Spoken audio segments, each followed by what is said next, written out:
Hello बच्चों, नमस्कार। मैं जितेंद्र आप लोग का अपना यूट्यूब चैनल अध्ययन गुरु में स्वागत करता हूं। बच्चों, आज का टॉपिक रहेगा भारत के राष्ट्रपति के बारे में। तो प्रश्न कुछ इस प्रकार पूछते हैं कि भारत के राष्ट्रपति की शक्तियां तथा कार्यों का वर्णन कीजिए। तो बच्चों, ये क्लास 10 और 12 के लिए महत्वपूर्ण टॉपिक है और जो बच्चे तैयारी कर रहे हैं किसी भी गवर्नमेंट एग्जाम की तो उनके लिए भी महत्वपूर्ण होने वाला है। तो भारत के राष्ट्रपति के 2 संवैधानिक अधिकारों का वर्णन कीजिए। या प्रश्न कुछ ऐसा भी रहेगा कि भारत के राष्ट्रपति के प्रमुख कार्यों की विवेचना कीजिए या भारत के राष्ट्रपति के 2 विशेषाधिकारों को लिखिए। तो देखते हैं कि इसका आंसर क्या बनता है। राष्ट्रपति के कार्य एवं शक्तियाँ। ठीक है, तो राष्ट्रपति राष्ट्र का सर्वोच्च अधिकारी होता है एवं प्रधान होता है। तो राष्ट्रपति को हमारे भारत देश में सर्वोच्च नागरिक, सर्वोच्च अधिकारी एवं सर्वोच्च प्रधान माना गया है। भारतीय संविधान की धारा 63 के अनुसार, भारत के संविधान में धारा 63 के अनुसार राष्ट्रपति को निम्न अधिकार एवं शक्तियां प्राप्त की गई हैं, जिनका प्रयोग वह स्वयं या अपने अधीनस्थ अधिकारियों की सहायता से कर सकता है। राष्ट्रपति के इन अधिकारों को मुख्यतः 2 श्रेणियों में बांटा गया है। तो सबसे पहले देखते हैं पहला अधिकार, साधारण स्थिति में अधिकार। तो साधारण परिस्थितियों में कैसा अधिकार रहता है? तो सबसे पहला है कार्यपालिका या शासन संबंधी अधिकार।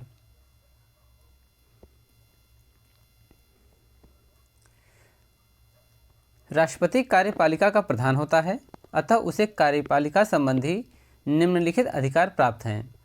तो कार्यपालिका जो होती है वो कार्य करने की इकाई है। तो कार्यपालिका का जो प्रधान है वह राष्ट्रपति होता है।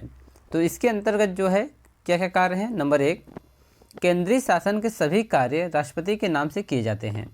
तो किसी भी देश में यदि प्रधानमंत्री जाते हैं किसी भी कार्य को करने के लिए, कोई भी हस्ताक्षर करने के लिए या फिर कोई डील साइन करने के लिए, तो वहाँ पर राष्ट्रपति के नाम से ही साइन होता है। नंबर 2 है, राष्ट्रपति प्रधानमंत्री की नियुक्ति करता है तथा उसकी सलाह से अन्य मंत्रियों की नियुक्ति करता है तथा उनके विभागों का बंटवारा भी राष्ट्रपति के द्वारा किया जाता है। तो राष्ट्रपति जो है प्रधानमंत्री जो चुन कर आता है उसकी नियुक्ति करता है, शपथ दिलवाता है और अन्य मंत्रियों को भी उनके विभागों को बांटता है तथा शपथ दिलाने का कार्य करता है।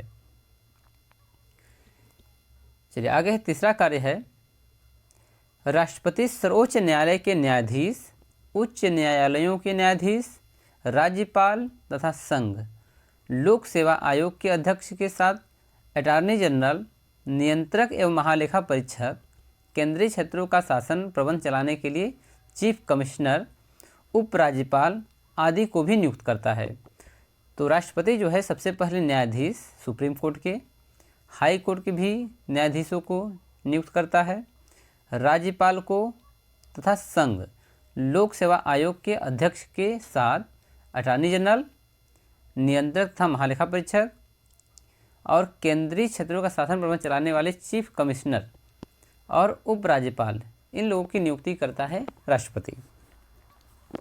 चलिए आगे, चौथा जो कार्य है, राष्ट्रपति विदेशों के लिए भारतीय राजदूतों की नियुक्ति करता है तथा बाहर से आए राजदूतों के प्रमाण पत्र भी देखता है। तो राष्ट्रपति का कार्य होता है कि भारत से बाहर जो भी राजदूत जा रहे हैं उनकी नियुक्ति करना, तब बाहर से जो भी किसी भी देश से अगर राजदूत आ रहे हैं तो उनके प्रमाण पत्रों को देखना भी राष्ट्रपति का कार्य होता है। पांचवा कार्य है, राष्ट्रपति ही भारतीय जल, थल, वायु सेनाओं का प्रधान होता है। तो तीनों सेनाओं का जो प्रधान होता है वो राष्ट्रपति को माना गया है। चलिए आगे देखते हैं। दूसरा कार्य है कानून निर्माण संबंधी अधिकार। राष्ट्रपति व्यवस्थापिका का महत्वपूर्ण अंग है, उसे कानून निर्माण के क्षेत्र में भी निम्नलिखित अधिकार प्राप्त किए गए हैं। तो कानून के निर्माण में भी राष्ट्रपति का योगदान होता है। तो पहला है, राष्ट्रपति को संसद के दोनों सदनों का अधिवेशन बुलाने, स्थगित करने तथा लोकसभा को भंग करने का अधिकार प्राप्त होता है। तो राष्ट्रपति के हाथों में दोनों सदनों का अधिवेशन बुलाना, उसे स्थगित करना यानी रोकना तथा लोकसभा को कम भंग करना है, इसका भी विशेषाधिकार राष्ट्रपति को प्राप्त होता है। दूसरा कार्य है राष्ट्रपति को संसद के दोनों सदनों को संबोधित करने या लिखित संदेश भेजने का भी अधिकार होता है। राष्ट्रपति चाहे तो संसद के दोनों सदनों को एक साथ संबोधित कर सकता है या फिर लिखित तौर पर संदेश को भिजवा सकता है।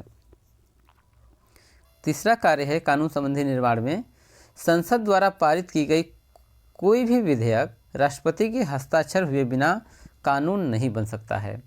तो जब तक किसी भी विधेयक पर राष्ट्रपति अपना हस्ताक्षर नहीं करता है तब तक वह कानून नहीं माना जाता है। चलिए आगे देखते हैं चौथा कार्य कानून संबंधी निर्माण में।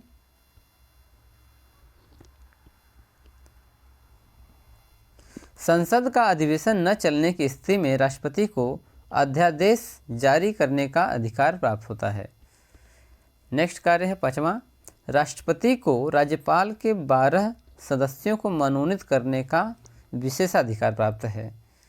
और छठा कार्य है लोकसभा की अवधि 5 वर्ष होती है, परंतु राष्ट्रपति निश्चित अवधि से पूर्व भी लोकसभा को भंग कर सकता है। तो राष्ट्रपति के हाथ में कानून संबंधी विशेषाधिकार में यह भी है कि लोकसभा को भंग करने का भी अधिकार राष्ट्रपति के हाथों में होता है। चलिए आगे देखते हैं बच्चों। तीसरा है धन संबंधी अधिकार। संविधान में राष्ट्रपति को निम्नलिखित वित्तीय अधिकार प्राप्त किए गए हैं, जिसमें से पहला है राष्ट्रपति प्रत्येक वित्तीय वर्ष के आरंभ में वित्त मंत्री के माध्यम से संसद में बजट प्रस्तुत करता है। तो राष्ट्रपति जो है वित्त मंत्री की सहायता से वित्तीय वर्ष के लास्ट में वित्त मंत्री की सहायता से संसद में बजट प्रस्तुत करता है। नंबर 2 है राष्ट्रपति की अनुमति के बिना कोई भी वित्त विधेयक लोकसभा में प्रस्तुत नहीं किया जा सकता है। जब तक राष्ट्रपति की अनुमति नहीं होगी तब तक कोई भी विधेयक लोकसभा में प्रस्तुत नहीं किया जाएगा।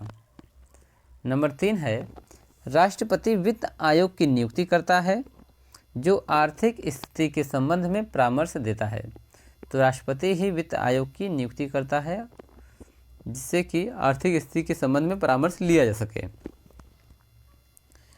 चलिए बच्चों नेक्स्ट है राष्ट्रपति आकस्मिक निधि से सरकार को व्यय करने के लिए धन दे सकता है। तो राष्ट्रपति के ही हाथ में होता है कि आकस्मिक निधि जो है उसे सरकार को चलाने के लिए यदि दिक्कत हो रही तो उसमें से व्यय करने के लिए धन को दे सकता है। आगे है राष्ट्रपति नए करों को लगाने तथा प्रचलित करों को समाप्त करने की सिफारिश कर सकता है। तो राष्ट्रपति जो है जो कर लगाए गए हैं नए वाले या फिर जो चल रहे हैं उनको समाप्त करने का या लगाने का जो कार्य है वो राष्ट्रपति के द्वारा किया जा सकता है, यानी कि सिफारिश कर सकते हैं उसका।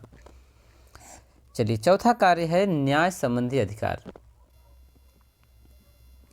अब क्या राष्ट्रपति जो है न्याय भी कर सकता है? इसके परिप्रेक्ष्य में राष्ट्रपति किसी अपराधी की सज़ा को कम कर सकता है या बदल सकता है या क्षमा भी कर सकता है।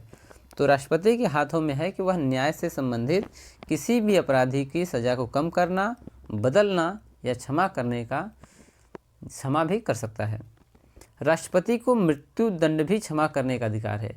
यह राष्ट्रपति के हाथ में होता है कि जिस भी व्यक्ति को मृत्युदंड दिया गया है उसे भी वह क्षमा कर सकता है।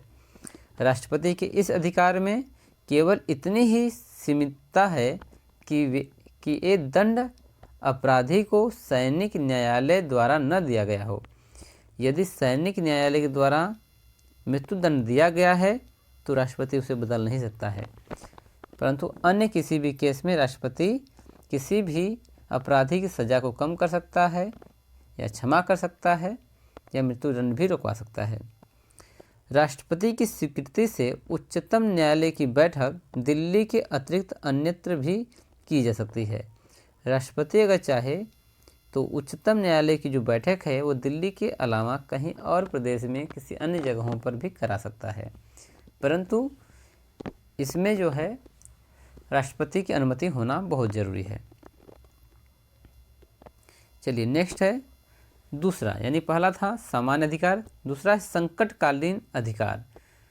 यह बहुत ही इम्पोर्टेंट होता है, यहाँ से क्वेश्चन बनते हैं काफ़ी। संविधान में राष्ट्रपति को संकट काल में विशेष अधिकार प्राप्त होते हैं। संकट काल की परिस्थितियों में राष्ट्रपति संकट काल की घोषणा करके शासन सूत्र को अपने हाथों में ले लेता है। राष्ट्रपति देश में संकट काल की घोषणा निम्नलिखित परिस्थितियों में करता है। तो संकटकालीन जो अधिकार होते हैं जिसमें राष्ट्रपति पूरी शासन की बागडोर अपने हाथों में ले करके, सेना का नियंत्रण अपने हाथों में करके इस देश को चलाता है। परंतु यह किन परिस्थितियों में होता है, चलिए उसे देखते हैं।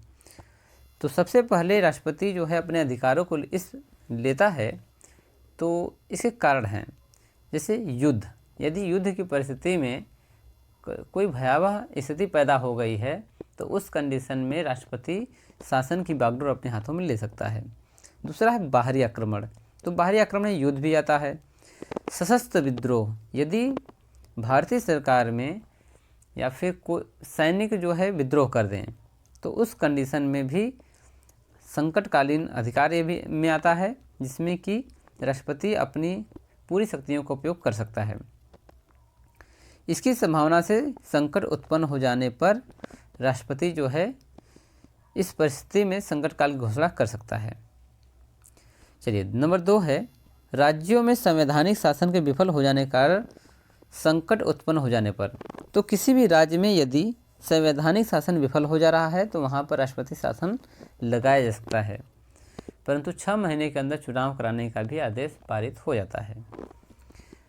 तो संविधान के फेल हो जाने पर किसी भी राज्य में राष्ट्रपति शासन लागू होता है। चलिए, तीसरा है देश में